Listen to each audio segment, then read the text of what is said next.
Hello everyone! Nandito na naman po kayo sa aking channel na Marites Marites.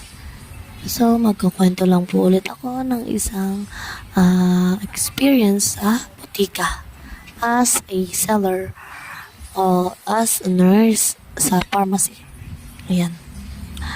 So, ito nga, imamarites ko na naman sa inyo ang isa kong customer. Ayan.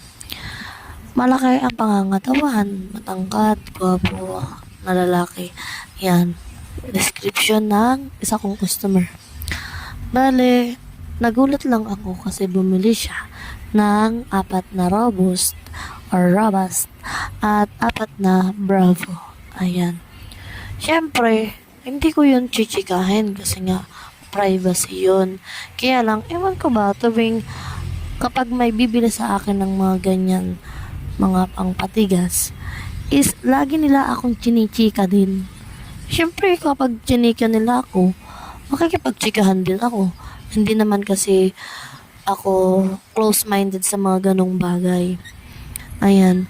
So, pagkabigay ko, sabi niya sa akin, alam mo miss, ito, pang magdamaga na ito. So, ako naman, syempre, nagsalata din ako. As in, kuya, kaya pala ang dami mong binili.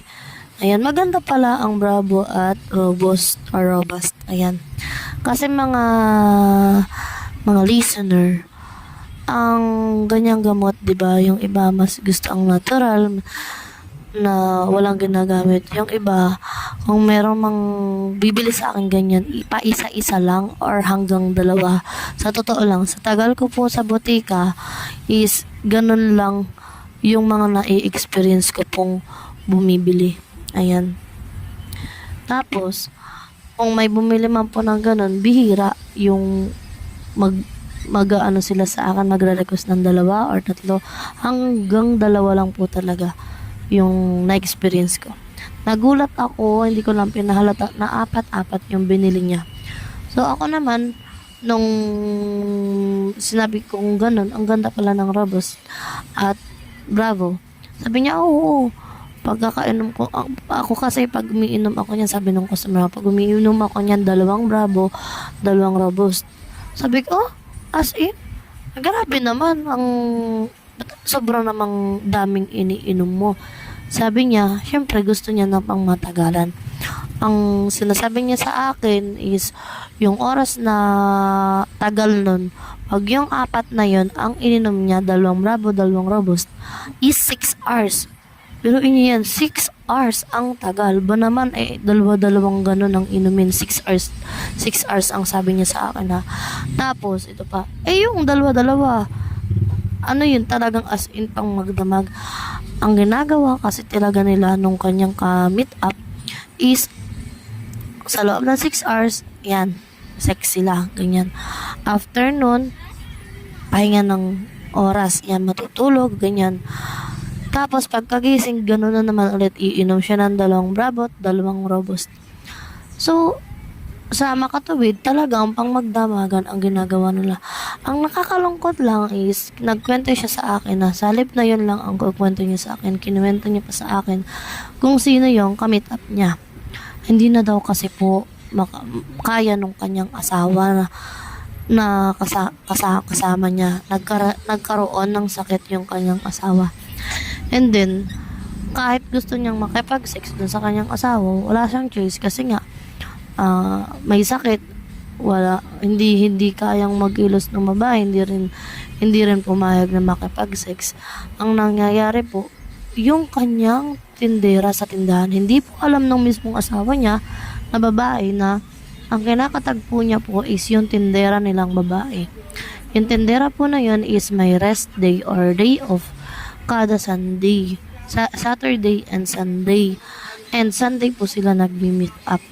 And then, ang sabi pa niya, buti nga may rest day daw. Kaya lang, grabe naman po mga listener. Abay, every Sunday iyon. Ang nagugulat ako, every Sunday nabili sa akin. San ka? Ganon sila katindi, magdalik. Pero sa tanang buhay ko po, sa tagal ng ng pagtitinda ko po sa butika, siguro 8 years na akong nagtitinda sa butika, is noon pa lang ako experience. Way back 2019 ko po na-experience yan dun sa unang butika ko pong binuksan, and lumipat lang ako ng ibang area dahil na rin sa problema sa nagpapapa ng pwesto. Gahaman po sa pera, kaya umalis po ako dun sa inuupahan kong pwesto. Ayan. So, after kong makalipat, syempre wala nang experience. Kasi talaga, dun lang talaga sa lugar na yun ako naka-experience na ganong may bumiling ganun kadami. Hindi ko na po sasabihin kung anong place po yun, pero dito lang yan sa Cavite. Ayan. Tapos, siguro after 3 years, saka pa lang ulit ako naka-experience na may customer akong bumili na 6 naman na robust tablet. Ayan, or robust, kung anong tawag niyo dyan, kung paano nyo bigkasin. Basta yun ay robust or robust. 6. Medyo may edad na rin po yung customer kong yan dito. And then, yun pa lang yung na-experience ko ulit dito sa butika.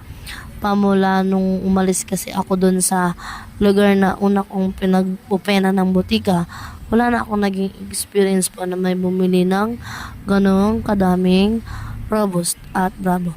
Ayan. So, kayo mga listener, kayo nang bahala kung uhusgahan nyo po yung buyer namin, o customer namin. Pero ako, nakikimarites lang ako. Ayan lang. Hanggang dito lang po ang aking kwento. At sana makinig pa kayo sa mga susunod kong kwento. Babush! God bless everyone.